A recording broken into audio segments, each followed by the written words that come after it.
Good morning all. Welcome to Learners Academy.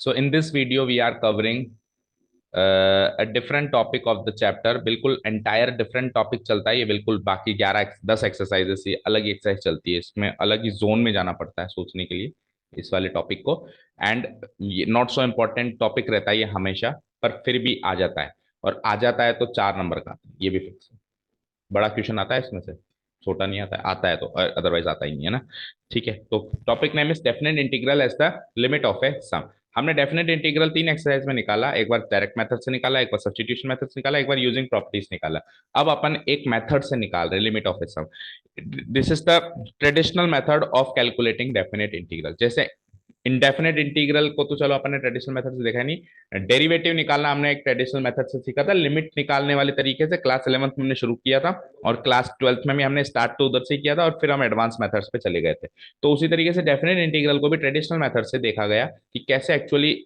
इसको वो जो एडवांस मेथड बना वो क्यों बना वो इसलिए बना क्योंकि ये मेथड है ठीक है चलो तो उस हाँ उसके लिए सबसे पहले हमको ये समझना जरूरी है कि डेफिनेट इंटीग्रल का मतलब क्या होता है हम पहले भी डिस्कस कर चुके हैं एक बार फिर से डिस्कस करते हैं कि इसका मतलब क्या होता है डेफिनेट इंटीग्रल का ज्योमेट्रिक मीनिंग कुछ ऐसा होता है हमने पहले भी डिस्कस किया आपने हेडिंग नोट डाउन कर ली तो उसको समझने के लिए हम एक 2D ग्राफ बनाते हैं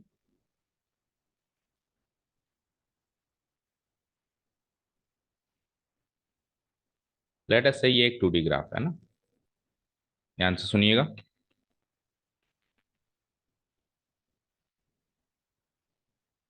लेट अस से एक 2D ग्राफ है ना ओके ठीक है तो मैं एक कर्व बना रहा हूँ लेट अस से ये मेरा कर्व बन गया ठीक है अब इस कर्व का डेफिनेट इंटीग्रल निकालना है from x equal to something to x equal to something कुछ लिमिट्स दे रखी है डेफिनेट इंटीग्रल तो लिमिट्स पे ही निकलता है विदाउट लिमिट्स तो निकलता नहीं है तो उसकी तो बात ही मत करना है कि सर लिमिट क्यों दे रहे हो नहीं तो फिर डेफिनेट इंटीग्रल नहीं है फिर वो इनडेफिनेट इंटीग्रल है ना उसका ज्योमेट्रिक मीनिंग कुछ अलग है डेफिनेट इंटीग्रल का ज्योमेट्रिक मीनिंग कुछ अलग है तो डेफिनेट इंटीग्रल जब आप निकालते हो तो किसी एक लिमिट से स्ट्रेट लाइन ही खींच देता हूँ किसी एक लिमिट से किसी दूसरी लिमिट तक निकालते हो बेटा यही करते हो ना जैसे सपोज करो यहां से लेके और यहां तक निकाल रहे हो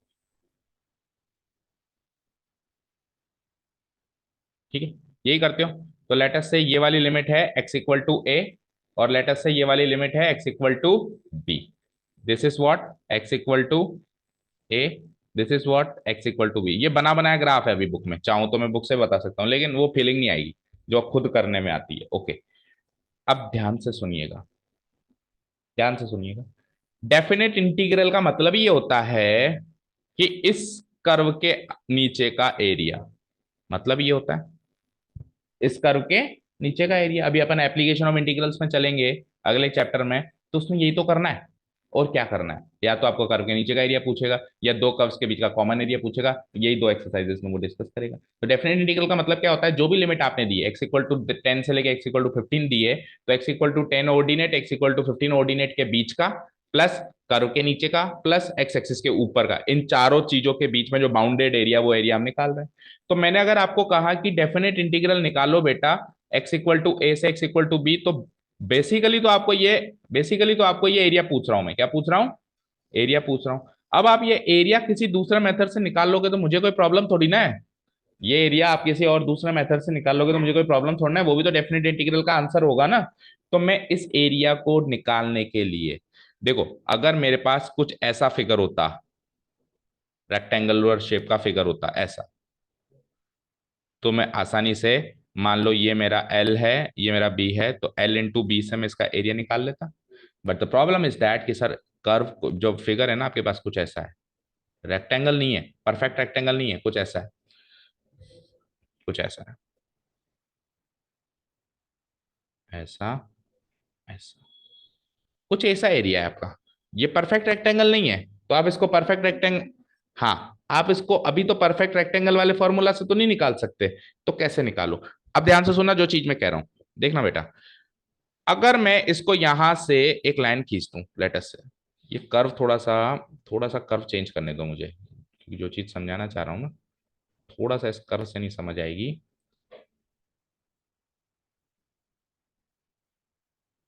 ऐसे थोड़ा सा स्ट्रेट लाइन की फॉर्म में आ रहा है ना थोड़ा सा हल्का सा घुमा दो या तो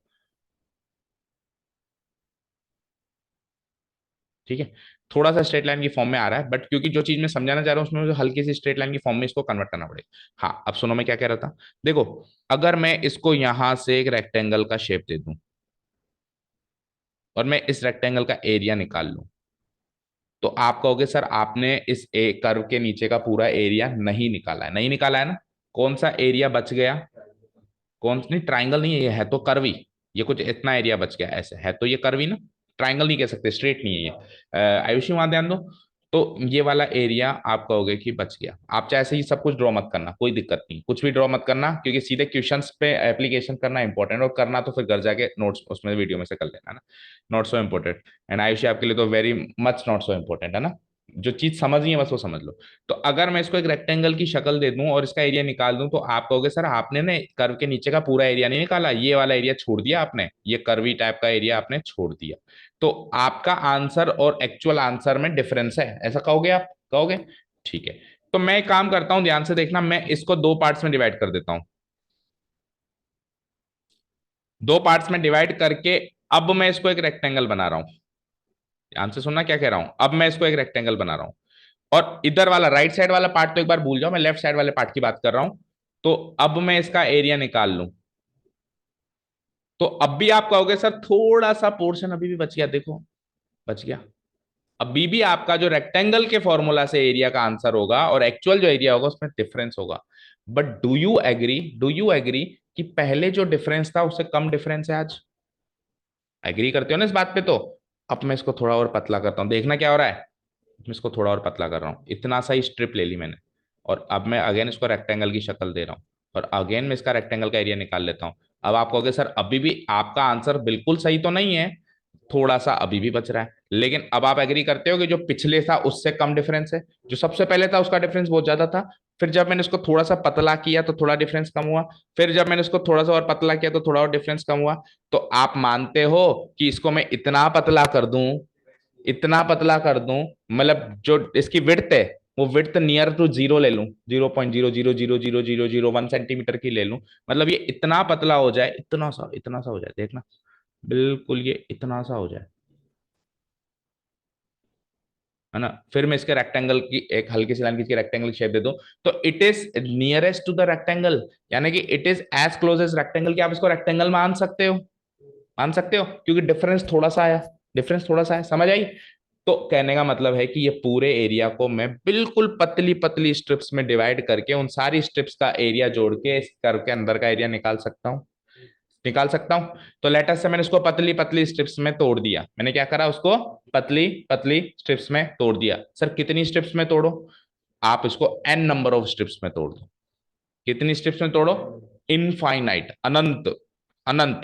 क्योंकि अगर आप इसको दो स्ट्रिप में तोड़ोगे तो आपका डिफरेंस जो है थोड़ा कम होगा, और इसको तीन स्ट्रिप में तोड़ोगे डिफरेंस थोड़ा और कम होगा, चार स्ट्रिप में तोड़ोगे डिफरेंस थोड़ा और कम होगा, 10 स्ट्रिप में तोड़ोगे थोड़ा और कम होगा, 100 में तोड़ोगे थोड़ा और कम, 1000 में तोड़ोगे थोड़ा, लाख में थोड़ा और कम, डिफरेंस कम होता जाएगा, होता जाएगा, मतलब आप नियर टू एग्जैक्ट एरिया पहुंचते जाओगे, पहुंचते जाओगे। तो आप उसको अनंत स्ट्रिप्स में अगर तोड़ दो, इनफाइनाइट स्ट्रिप्स में तोड़ दो, तो आप करीब करीब करीब करीब एग्जैक्ट एरिया के बराबर हैं। ठीक है। अच्छा सर विड्थ कितनी लूं? विड्थ आप लोगे एच की, विड्थ कितनी लोगे आप? एच की, और एच की value very near to zero है, वेरी नियर टू जीरो है। समझ आई ये बात सबको? सबको समझ आई? तो लेट अस से कि मैंने इसको कुछ स्ट्रिप्स में तोड़ दिया। अब अभी तो मैं बिल्कुल पतला बनाऊंगा ना, देखो अभी अगर मैं बिल्कुल पतला बनाऊंगा तो आपको समझ नहीं आएगा, तो इसलिए अभी तो मैं थोड़ा चौड़ा बना रहा हूं उसको, लेकिन आप मानो कि ये विड्थ बिल्कुल जीरो के बराबर है ना।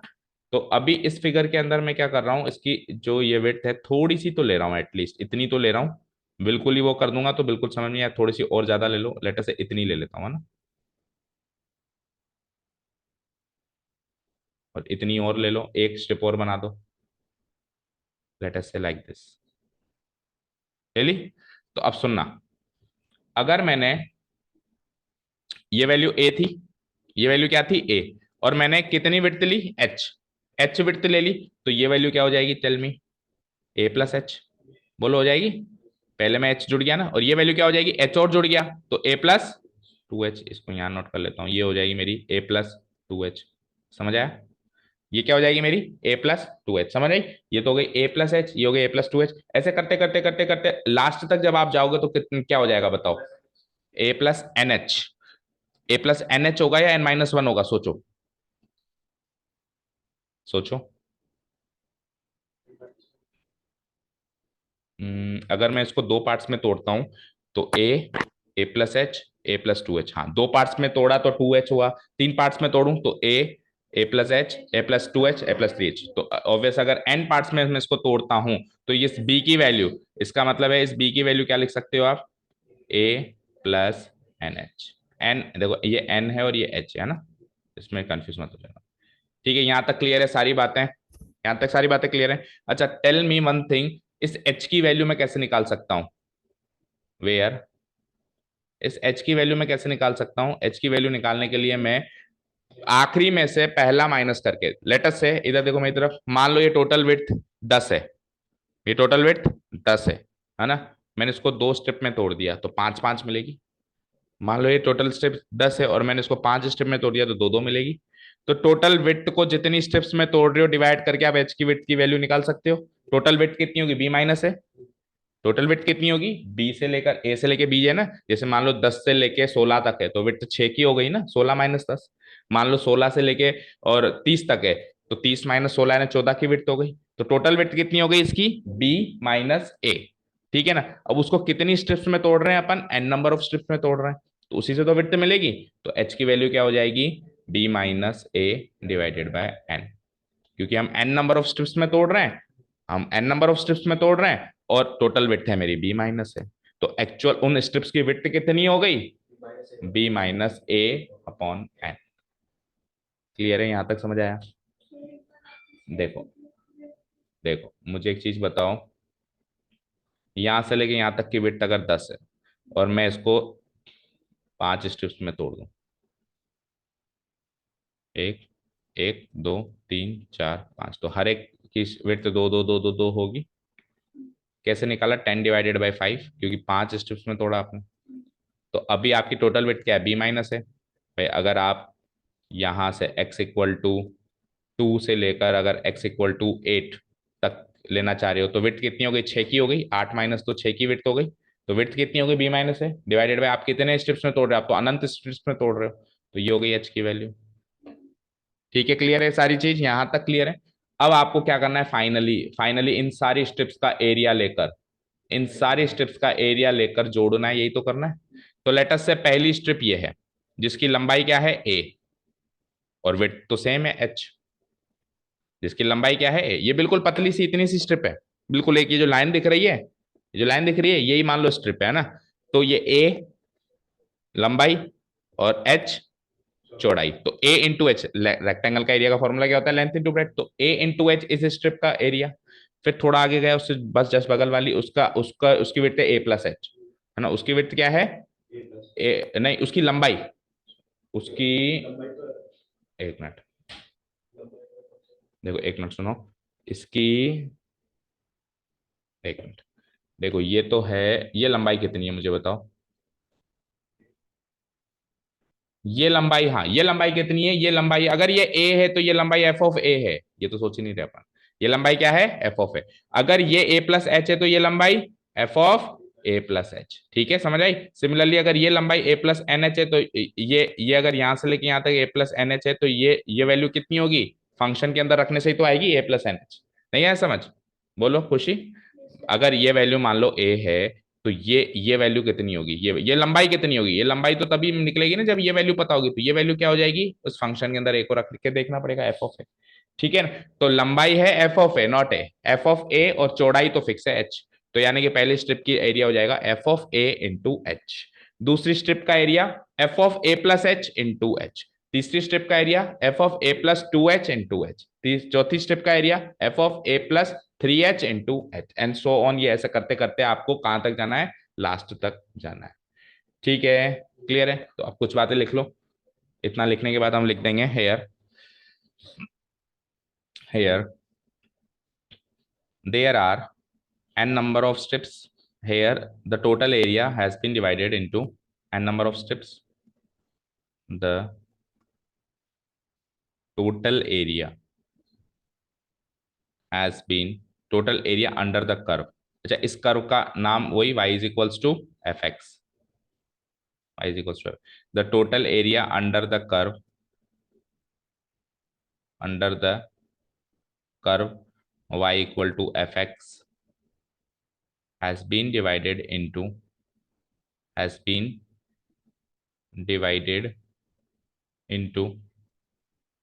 into n number of rectangular strips, n number of rectangular strips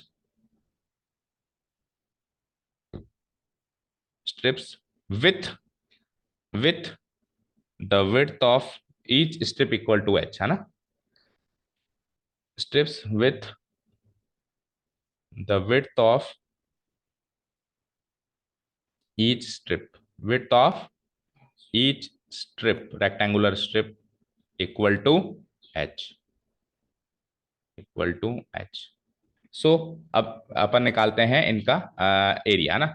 now area of first strip, एक दो का निकाल के देखते हैं, फिर उसे पैटर्न मिल जाएगा। एरिया ऑफ फर्स्ट स्ट्रिप तो वी नो दैट कि एरिया ऑफ रेक्टेंगल क्या होता है, लेंथ इनटू ब्रेड्थ। इधर ऊपर लिख देता हूं एक बार, लेंथ इनटू ब्रेड्थ। तो लेंथ क्या है इसकी, एफ ऑफ ए, और विड्थ तो सबकी बराबर है एच, ठीक है ना। तो ये हो जाएगा मेरे फर्स्ट स्ट्रिप का area. Similarly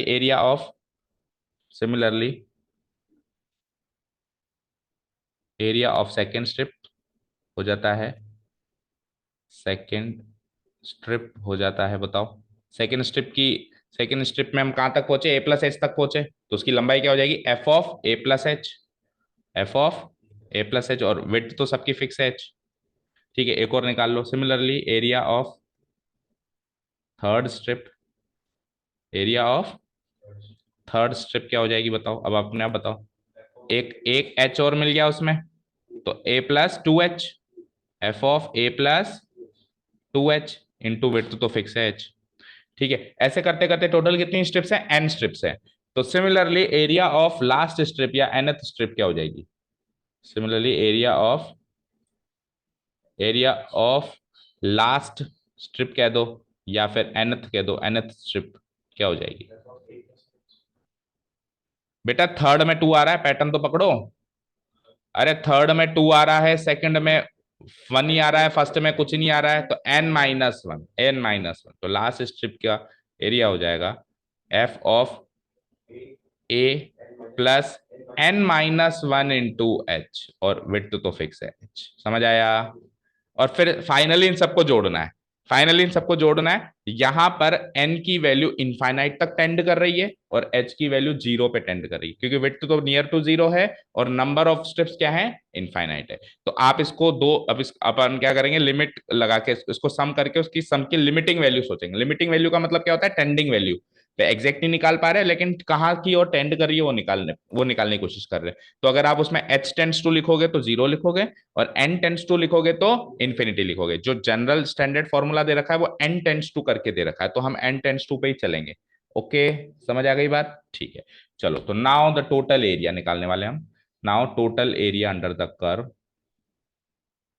total area under the curve f under the curve y equal to fx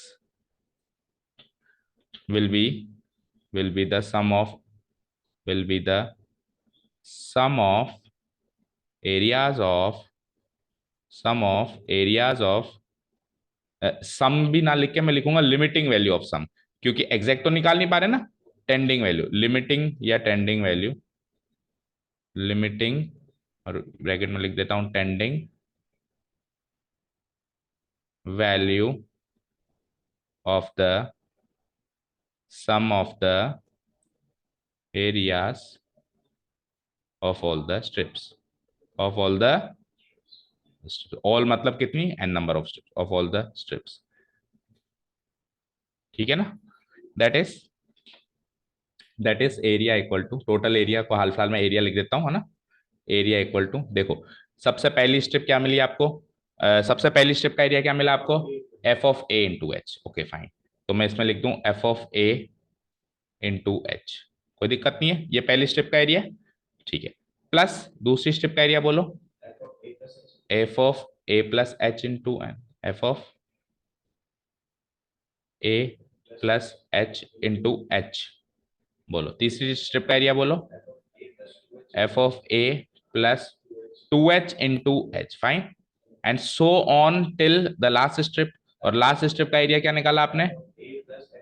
F of A N minus one H. तो बड़ा ब्रैकेट लगा देते हैं हम, ये क्या हुआ, सब डिलीट हो गया क्या?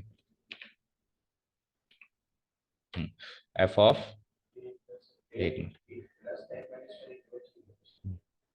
F of A plus N minus one into H, और विड्थ तो सबकी सेम है एच। इन सबको जोड़ना है, और इन सबको ऐसे जोड़ना है कि एच की वैल्यू यहाँ पे क्या होनी चाहिए। तो मैं लिमिट लगा देता हूँ उसके आगे, क्योंकि लिमिटिंग वैल्यू चाहिए, इस सम की एग्जैक्ट वैल्यू नहीं निकाल सकते, इस सम की लिमिटिंग वैल्यू। तो मैं यहाँ लिख देता हूँ लिमिट एच, यहाँ पे जो एच है वो टेंडिंग टुवर्ड्स जीरो है, बोलो H tending towards zero, bracket लगा देते हैं।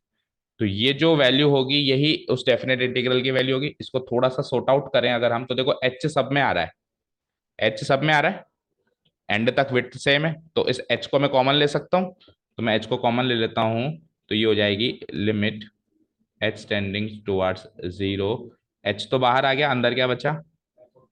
F of A plus F of A plus H plus F of A plus 2h plus till last क्या आएगा? F of A plus N minus one into H, और ये बड़ा bracket. यहां तक समझ आया? ठीक है, क्लियर है? अब सुनना ध्यान से, एच की वैल्यू है आपके पास, क्योंकि अब वैसे तो ये फॉर्मूला तैयार है, आप इससे क्वेश्चन सॉल्व करना स्टार्ट कर सकते हो if you want to solve the question, ये आपका फाइनल फॉर्मूला है। लेकिन इस फॉर्मूला में हमने लिमिट के आगे एच टेंडिंग टुवर्ड्स जीरो, मतलब इस लिमिट को अपन एच के नजरिए से देख रहे हैं कि इस फॉर्मूला के अंदर जहां जहां एच है उसकी जगह क्या लगाना है आपको? जीरो, टेंडिंग टुवर्ड्स जीरो लगाना है ना। लेकिन आपके जो एनसीईआरटी ने स्टैंडर्ड प्रैक्टिस फॉलो करी है उसमें उसने एच को एन में कन्वर्ट किया है। एच को किस में कन्वर्ट किया है उन्होंने? एन में। तो मैं लिमिट को क्या करूंगा, जहां जहां एच है उसको मैं किस में कन्वर्ट करने की कोशिश करूंगा? एन में कन्वर्ट करने की कोशिश करूंगा। ठीक है, तो एच एक ही जगह दिखाई दे रहा है मेरे पास, और तो कहीं है नहीं, क्योंकि ये वाला जो अंदर वाला एच है ये तो फंक्शन लगने के बाद आएगा ना, ये तो फंक्शन लगने के बाद आएगा, तो इसको तो नहीं छेड़ना, ये बाहर वाले एच को छेड़ना है। तो एच की वैल्यू ऊपर लिखी थी मैंने, देखो टोटल जो विड्थ आएगी वो कैसे आएगी? बी माइनस ए अपॉन एन, ये लिखी थी ना, बताओ।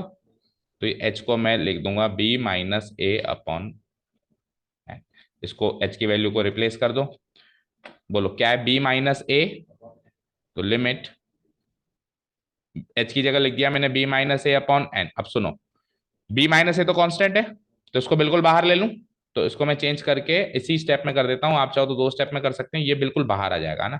तो बी माइनस ए तो बिल्कुल बाहर आ जाएगा। अब उसके बाद बताओ क्या बचा? बी माइनस ए तो आ गया बिल्कुल बाहर, ठीक है, फिर लिमिट आ गई। अब क्या बचा? बी माइनस ए के नीचे एन था ना, तो यहाँ पे वन बाई एन लिख दूं, यहाँ पे वन बाई एन लिख दूं। अब अंदर सेम चीज, एफ ऑफ ए, अंदर तो कुछ बदलना ही नहीं क्योंकि अंदर कोई एच है ही नहीं, अंदर तो एच है, तो फंक्शन के अंदर एच है, तो फंक्शन के अंदर का तो अपन चेंज कर नहीं सकते ना। F of A plus 2h plus वही सेम चीज, सो ऑन टिल एफ ऑफ, बड़ा ब्रैकेट लगा देते हैं, बार बार डिलीट कर देते हैं, एफ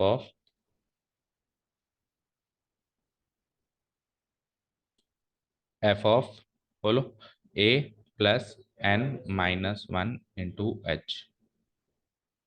ठीक है, अब सवाल ये कि सर लिमिट क्या है, एच टेंडिंग टू जीरो लगाऊं क्या? नहीं, अब आपने जब एच को एन में बदल दिया तो एन टेंडिंग टुवर्ड्स क्या होगा वो सोचना है आपको। तो एन टेंडिंग टुवर्ड्स इन्फिनिटी है, एच की वैल्यू नियरेस्ट टू जीरो थी और एन की वैल्यू नियरेस्ट टू क्या थी? इन्फिनिटी थी। और आप देखो एच और एन में जो रिलेशन है, अभी इस समय एच और एन में रिलेशन ये है कि एच और एन, अगर एच न्यूमरेटर में आ रहा है तो एन डिनोमिनेटर में आ रहा है, तो एन को इधर लगाओ एच को इधर, मतलब दोनों, ये हमेशा इनके बीच का रिलेशन ये है कि एच न्यूमरेटर में एन डिनोमिनेटर में। तो जिसकी वैल्यू जीरो की तरफ टेंड कर रही है और दूसरा उसका रेसिप्रोकल है तो उसकी वैल्यू इन्फिनिटी की तरफ टेंड करेगी, क्योंकि one divided by zero infinity होता है, या one divided by infinity zero होता है ना। ठीक है ना, समझ आया ना? देखो बेटा, अगर मैं एच की जगह यहाँ जीरो रख दूंगा तो एन उधर जाएगा, जीरो उधर आएगा, तो जी एन की वैल्यू क्या हो जाएगी? B minus A by zero, तो ये इन्फिनिटी की तरफ टेंड करेगा ना। ठीक है ना, तो जैसे ही आपने एच को एन में चेंज कर दिया तो you will write limit N tending towards infinity. और अभी जो आपको देख रहा है ये आपका फाइनल फॉर्मूला है, एनसीईआरटी से मैच कर लेते हैं, क्वेश्चन सॉल्व करना स्टार्ट कर देते हैं। N tending towards infinity, N tending towards infinity. This is the final formula, ये आपका फाइनल एरिया है। तो फाइनल एरिया को आप क्या लिख सकते हो, integration f of x, integration f of x D x, मतलब definite integral a to B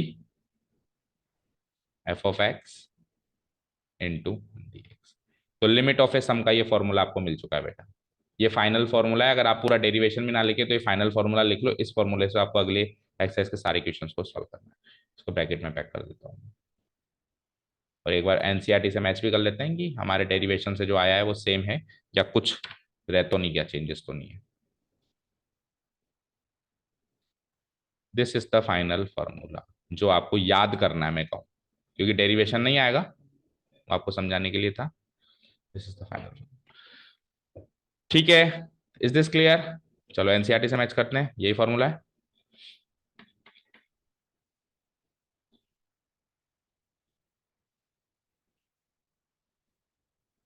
देखो यही क्या, ये रहा,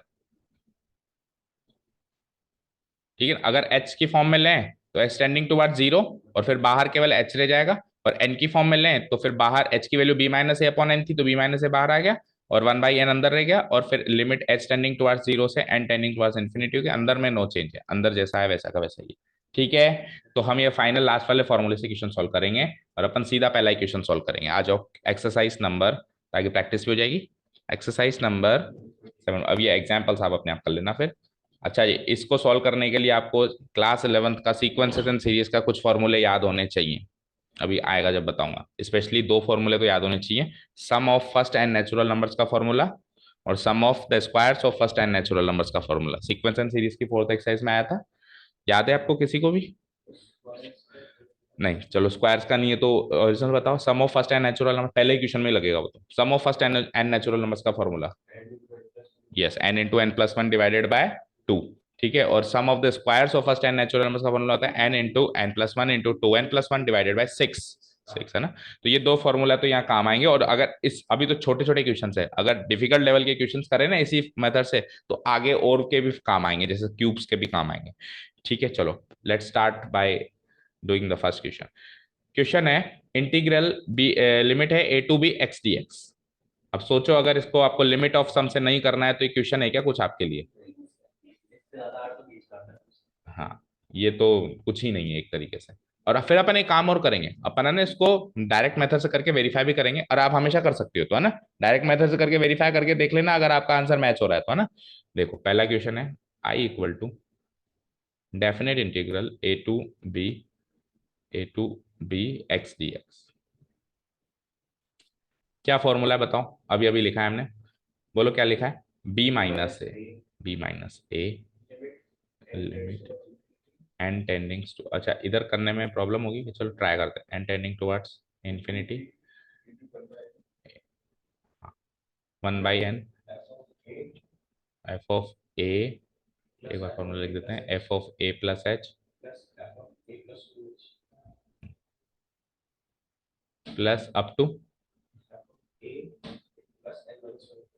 ए plus N minus one into h. ये फॉर्मूला है हमारे पास इसको सॉल्व करने के लिए। अब वैसे तो b माइनस ए होता है तो upper limit minus lower limit होता है, तो यहाँ पे अपर लिमिट लोअर लिमिट कुछ दे ही नहीं रखी, ए और बी की फॉर्म में दे रखी है, तो b माइनस ए का b माइनस ए ही चलेगा, यानी इसका आंसर फाइनली नहीं आएगा, b और a की फॉर्म में ही आएगा ना। अभी यहाँ b और a की कुछ वैल्यूज होती है 10 15 20, तो फिर न्यूमेरिक आंसर भी आता है, जैसे अगले क्वेश्चन में आ जाएगा वो न्यूमेरिक आंसर, ठीक है साहब। तो b माइनस एक में नो चेंज, लिमिट आपको शुरुआती दौर पे तो कुछ चेंजेस करने ही नहीं है, सेम टू सेम चलना है, वन बाई एन। अच्छा ये एन और एच में डिफरेंस याद रखना, ये एन है, ये एन है, अभी देखो ये एच की तरह लिख दिया मैंने भी, जल्दीबाजी में हो जाता है, ये एन है ना, और ये भी एन है, ओके। अब एफ ऑफ ए क्या होगा, तो देखो यहां से आप फंक्शन आइडेंटिफाई करो, एफ ऑफ एक्स क्या है आपका? एक्स है, एफ ऑफ एक्स क्या है आपका? एक्स है, तो एफ ऑफ ए क्या होगा? ए होगा, होगा।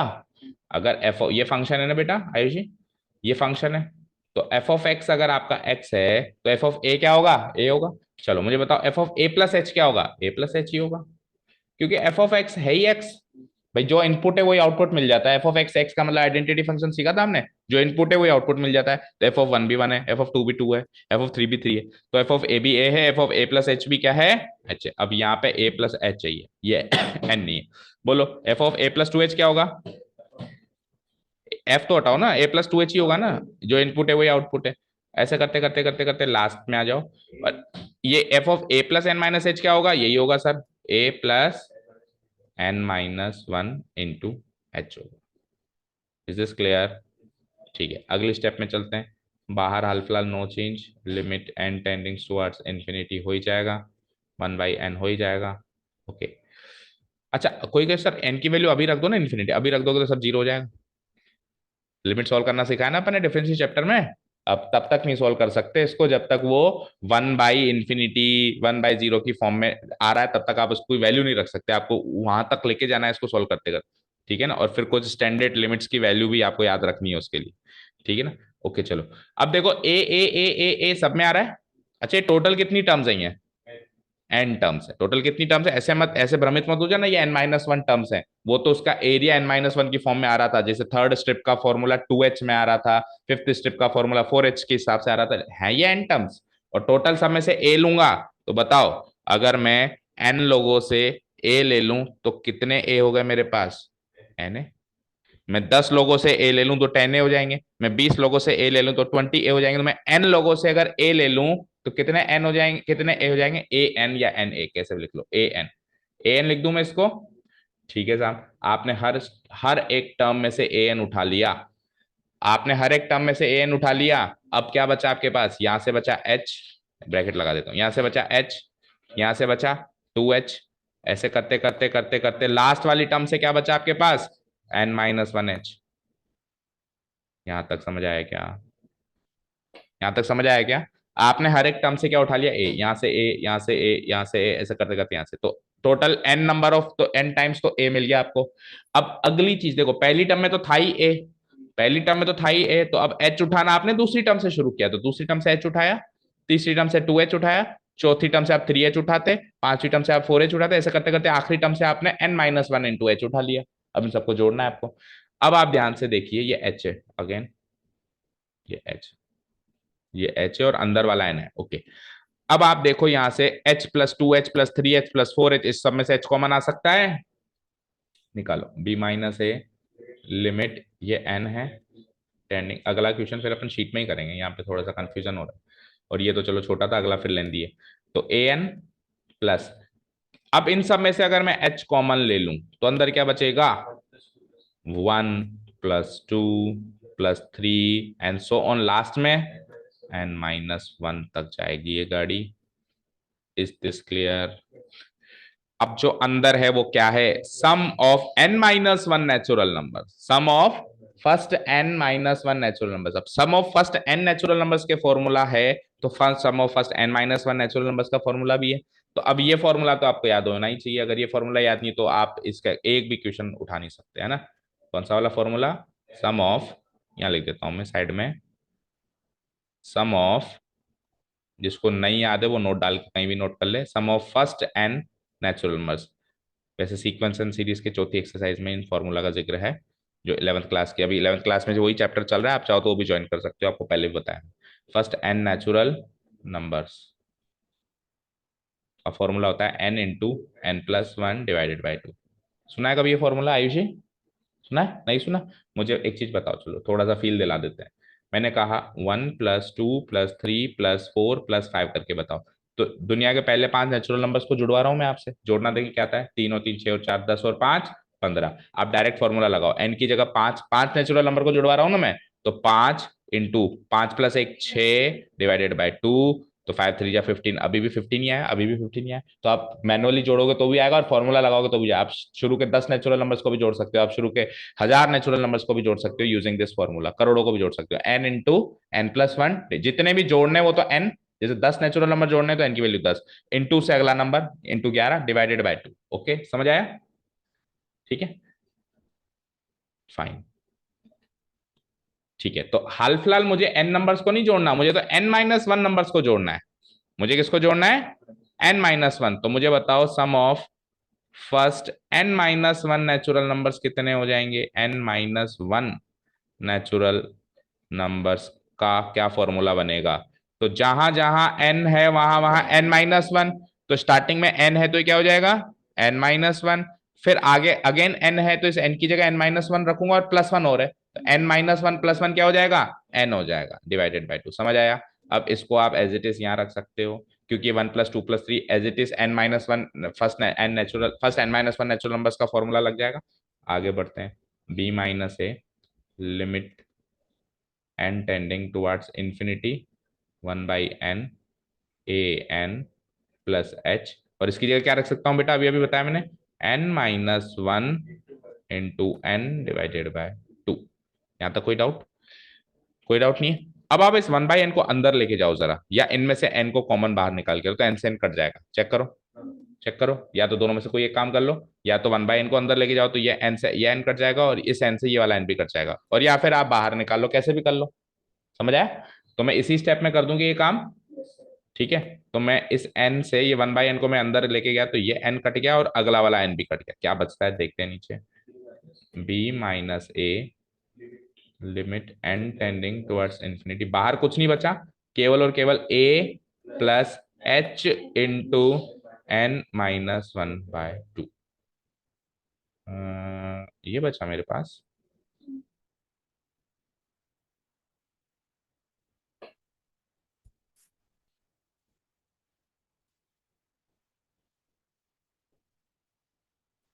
एक बार रुको, देखें कुछ गलती लग रही है। एच बचा, N minus one by two बचा मेरे पास, है ना?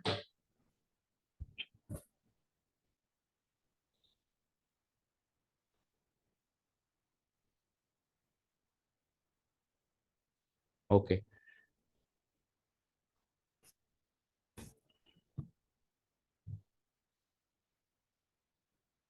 अच्छा ठीक है, कोई दिक्कत नहीं है। अब आप एच की वैल्यू रखो। देखो एच की वैल्यू क्या है, बी माइनस ए अपॉन एन।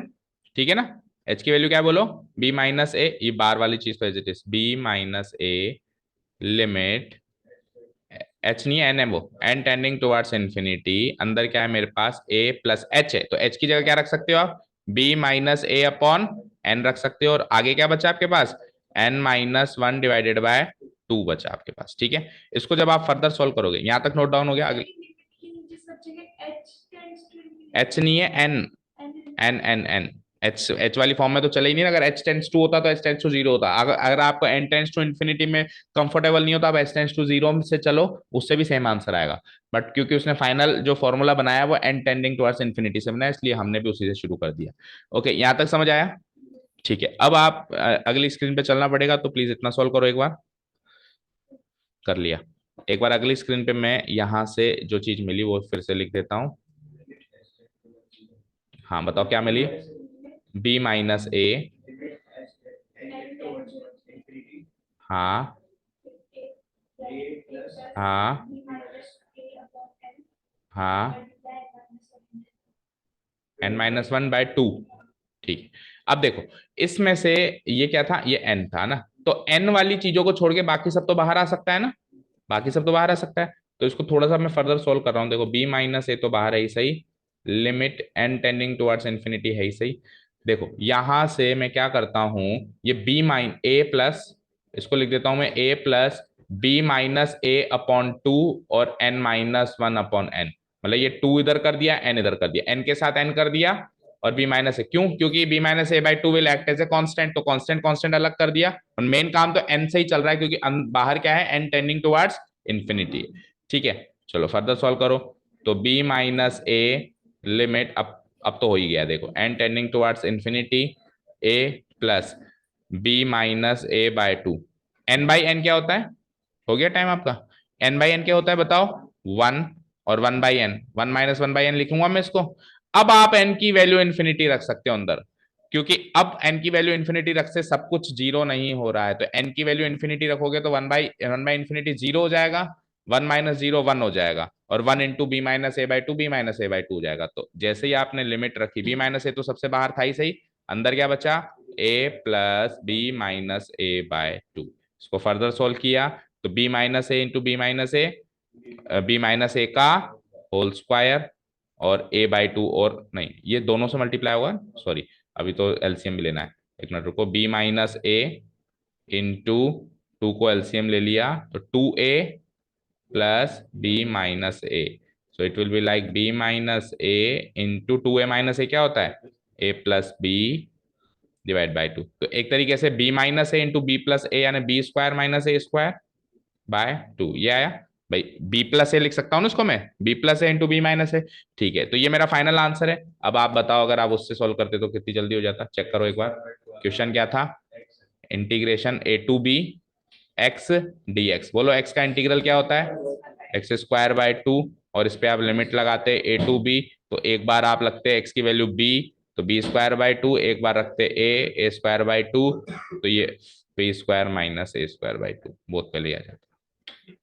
ठीक है, तो आप हर एक क्वेश्चन में से क्रॉस वेरीफाई कर सकते हो। ठीक है ना। तो आयुषी, आपको तो ये काम करना है जो राइट साइड में किया अभी लास्ट के 10 सेकंड में।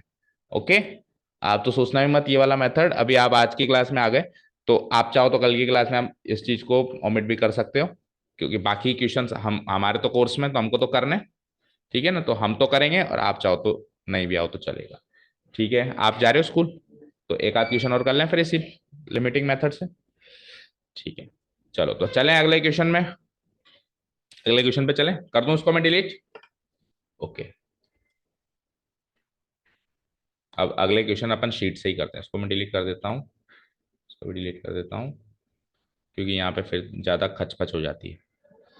Okay, let's do the second question. Second question देखते हैं। आपके लिमिट्स का टॉपिक है क्या बेटा उसमें, लिमिट्स, लिमिट्स का टॉपिक ही नहीं है ना, आता ही नहीं है, एंट्रेंस एग्जाम में बहुत कम आता है। नहीं, लिमिट्स का टॉपिक तो हो सकता है ना, लिमिट्स के बारे में कुछ बेसिक चीज पूछ ली, क्वेश्चन सॉल्व नहीं करवा रहा लिमिट से। ओके, तो क्वेश्चन है, सेकंड क्वेश्चन है, आई इक्वल टू, बोलो क्या है, इंटीग्रेशन, अब की बार ए और बी नहीं दे रखा आपको, न्यूमेरिक वैल्यू दे रखी है 0 to 5 x plus one into d x, ये दे रखी है। ओके, चलो बताओ कैसे सॉल्व करेंगे।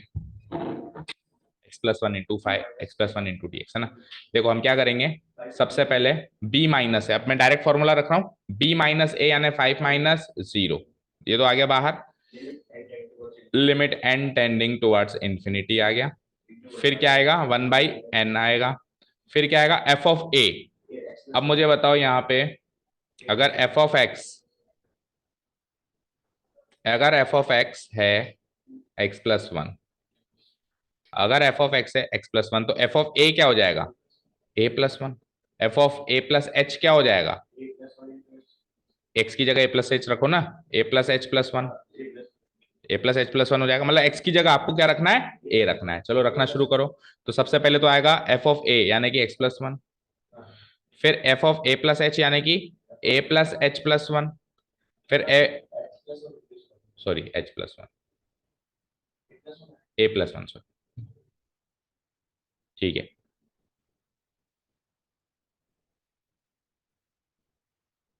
एफ ऑफ ए प्लस, हाँ ठीक है। अब f of A plus two h, sorry, तो क्या हो जाएगा, f of A plus two h, x की जगह क्या रख दूंगा, a plus two h, a plus two h plus one. ठीक है, एंड सो ऑन, ऐसा करते करते करते करते लास्ट तक कहाँ जाना है, f of A plus N minus one into h. तो ये क्या हो जाएगा, एक्स की जगह a plus N minus one into h रखना है ना, a plus N minus one, तो a plus N minus one into H, और फिर ये प्लस वन भी होगा। ओके, ये हो गया मेरा फाइनल। ओके, अब यहाँ पे आपको ए की वैल्यू भी गिवन है, ये मत भूलना, ए की वैल्यू 0 गिवन है ना, 5 limiting value n tending towards infinity, 1/n। चलो ए की वैल्यू क्या गिवन है, 0, तो ये हो जाएगा 1। ए की वैल्यू 1 क्या गिवन है, ये ए की वैल्यू 0 गिवन है हर जगह ना, ए की वैल्यू मैं 0 हर जगह पुटअप करूंगा, इधर इधर इधर, तो ये क्या हो जाएगा, 0 + 1 1, 0 + h + 1 यानी कि h + 1। ठीक है, आगे बोलो 2h + 1, आगे बोलो, लास्ट में जाते जाते कहां तक पहुंचेगा ये, n-1 इंटू h + 1। अब बताओ, हर एक टर्म से 1 1 1 1 1 मिल रहा है, इसमें भी 1, इसमें भी 1, इसमें भी 1, इसमें भी 1, तो n टर्म्स है टोटल, ये माइंड में होना चाहिए, कितनी टर्म्स है ये, n टर्म्स है। तो n टर्म्स से जब आप, n टर्म से जब आप क्या लोगे, बताओ आयुषी, अगर आप n टर्म से 1 1 1 लोगे तो कितनी क्या क्वांटिटी मिलेगी आपको, इससे भी 1 लिया, इससे भी 1 लिया, इससे भी 1 लिया, ऐसे टोटल, जैसे इससे 1 ले लिया, इससे भी 1 ले लिया, इससे 1 ले लिया, ऐसे करते करते लास्ट वाली टर्म से 1 ले लिया, टोटल n टर्म्स है। तो n टर्म से आप 1 1 1 1 लोगे तो क्या मिलेगा आपको, एक्चुअली हाथ में क्या मिलेगा, 1 1 n यानी n, 1 × n यानी कि n। ठीक है, तो ये n मिल गया आपको। उसके बाद अब पहली टर्म से तो कुछ लेना बाकी नहीं रहा, दूसरी टर्म पे आओ, तो दूसरी टर्म से क्या मिलेगा, h मिलेगा। फिर तीसरी टर्म से 2h, चौथी टर्म से सिमिलरली 3h, ऐसे करते करते करते आखिरी वाली टर्म से क्या मिलेगा आपको, n-1 इंटू h मिलेगा। समझ आया? अब आप h कॉमन ले लो अगली स्टेप में। तो ये पहला क्वेश्चन तो करीब करीब, दूसरा क्वेश्चन तो करीब करीब पहले क्वेश्चन की फॉर्मेट का ही है, ज्यादा डिफरेंस है नहीं। n तो ले लिया यहाँ, h कॉमन ले लिया, h कॉमन लेते क्या बचा, 1 + 2 + 3, ऐसे करते करते करते लास्ट में n-1। तो अगेन n-1 नेचुरल नंबर्स का सम लगाना है जैसे पिछले क्वेश्चन में लगाया। तो it will be equal to 5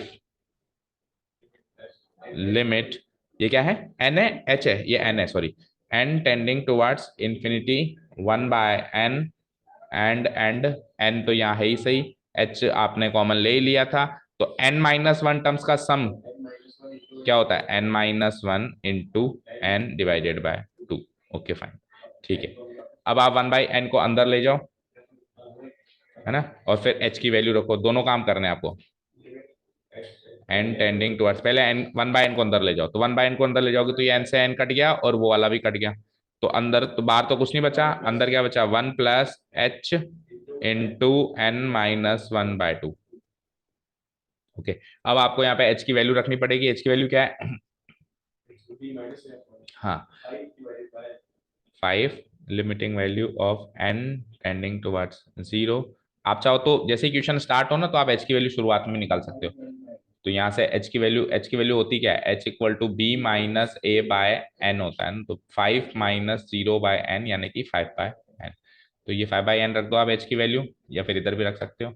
तो 1 + 5/n इंटू n-1/2, जैसे पहले क्वेश्चन में किया, 2 को इधर दो, n को इधर दो, ताकि n वाली टर्म्स एक साथ हो और कांस्टेंट टर्म्स एक साथ। इंफिनिटी था, 0 कर दिया, n tending towards infinity 1 + 5/2 into n-1/n। ठीक है, तो ये हो जाएगा 5 लिमिट, n की वैल्यू तब तक नहीं रख सकते जब तक n केवल डिनोमिनेटर में ना हो, अभी न्यूमरेटर में भी आ रहा है, तो न्यूमरेटर में हमको नहीं रखनी है, n टेंडिंग टुवर्ड्स इंफिनिटी, तो 1 + 5/2, n/n क्या होता है, 1 और 1/n, अब केवल n डिनोमिनेटर में है ना, अब आप इस स्टेप में n की वैल्यू इंफिनिटी रखेंगे तो क्या हो जाएगा, 1/∞ 0। अब ये रखी दो ना, हटाओ उसको ना, जैसे आपने रखी तो क्या बचा, 5 इंटू 1 + 5/2 इंटू 1/n यानी कि 1/∞ यानी 0, 1 - 0 यानी 1, तो 5/2 यानी 5/2 रह जाएगा, 1 रह जाएगा, मतलब कुल मिला के है ना, 5/2 इंटू 1 5/2 रह जाएगा। फाइनल आंसर इज 1 + 5/2 क्या होता है, 7/2। तो 5 इंटू 7/2 यानी कि 35/2 इसका आंसर आएगा। अब अपन इसको उससे मैच करते हैं कि उससे आ रहा है क्या, बताओ। x+1 का इंटीग्रेशन क्या होता है, x² 2 + x, लिमिट क्या है, 0 to 5, रखो एक बार 5, तो 5² 2 + 5 माइनस 0² 2 - 0, ये होगा 5² 2 यानी कि 25/2 + 5, और ये तो 0 हो ही गया, 2 5 जा 10, तो 35/2, ये आ रहा है आंसर। उसको रखने से भी वही आ रहा है और लिमिट वाले फॉर्म तरीके से भी वही आ रहा है। समझ आया? आपसे पूछ रहा हूँ मैं स्पेशली, क्योंकि उसको तो समझ आए ना आए कोई फर्क नहीं पड़ता, अगर आ गया हो तो अच्छी बात है, नहीं भी आया हो तो कोई खास बात नहीं है ना। आपको आ गया ना अच्छे से, क्योंकि आपके तो 4 नंबर का दिया तो आएगा नहीं, आएगा तो फिर 4 नंबर का आएगा और बड़ा क्वेश्चन आएगा। मतलब ये तो अभी तो आज तो दोनों छोटे किए हैं, आज तो मैंने केवल जो इंट्रोडक्शन का पार्ट है आज का जो क्वेश्चन है, कल अपन जो 30 4 5 6 ये थोड़े से बड़े क्वेश्चन है, इसको अपन चारों क्वेश्चन को कल देखेंगे। ठीक है, आज अपन ने 2 क्वेश्चन बेसिक क्वेश्चन की। ठीक है, चलो, thank you so much for listening to us, have a nice day, keep learning.